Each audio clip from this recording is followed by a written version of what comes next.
amores e amoras, tudo bem com vocês? Eu sou a Cris. Estamos em dezembro e a gente vai ter a época mais bonita do ano, que é o Natal. Então a gente tem sempre que comemorar o Natal, a gente tem que ser otimista, sabe? Sempre olhando para o futuro, olhando para frente, não é? Aprendendo com o passado, mas sempre com foco no futuro, no presente e no futuro, né? A gente tem que ser otimista, é isso. Então, para comemorar o Natal de 2021, eu fiz 3 junks de Natal, que são esses aqui, tá? Eu vou mostrar um por um para vocês, porque eles são diferentes, tá bom?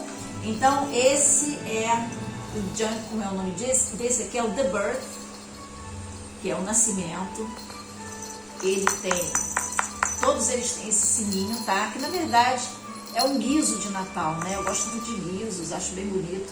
Isso aqui é o marcador de página que eu já vou mostrar.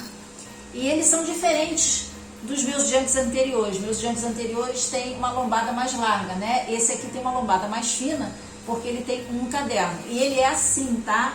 Ele fecha desse jeito. Eu sei que é diferente, né? Quem tá acostumado a ver meus junks acha, né, diferente fazer dessa forma, né? Porque normalmente aqui é mais larguinho, mas eles são assim, tá? Então minha sugestão é, conforme você for colocando coisas dentro do seu junk, não force para ele fechar e ficar certinho aqui, porque ele não é assim certinho, não, ele é assim desse jeito, tá bom?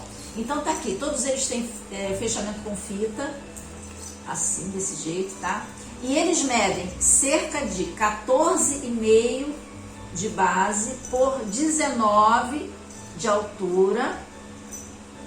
Todos eles têm 50 folhas, ou seja, 100 páginas para você escrever, para você desenhar, eventualmente para você colar alguma foto. Eles não são álbuns de fotos, mas você pode colar uma ou outra foto, tá bom?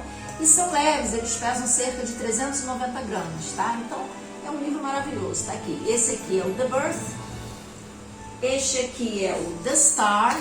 Eu já vou abrir cada um, tá? Esse é o The Star, também, ó.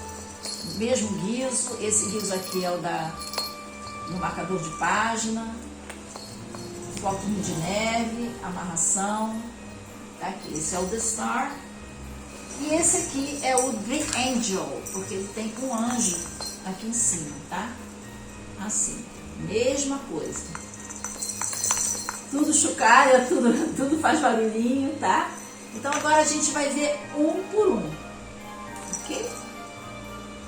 É isso, tá? Eles estarão disponíveis na loja a partir das 10 horas do dia 14 de dezembro, tá? E vocês sabem que eu só faço, desse ano só fiz 3 junks, né? E junk é uma coisa que desaparece da loja. Então se você quer um junk, se você estava esperando por esse momento, fica de olho às 10 horas do dia 13, não, perdão, do dia 14, tá? Terça-feira, dia 14, eles estarão disponíveis para você lá na loja, tá bom? Então fica de olho na loja. Então a partir das 10 horas da manhã do dia 14, todos eles estarão visíveis para você, tá? Lindos, né? Então tá, então vamos ver cada um como é que eles são por dentro? Vamos ver? E Feliz Natal!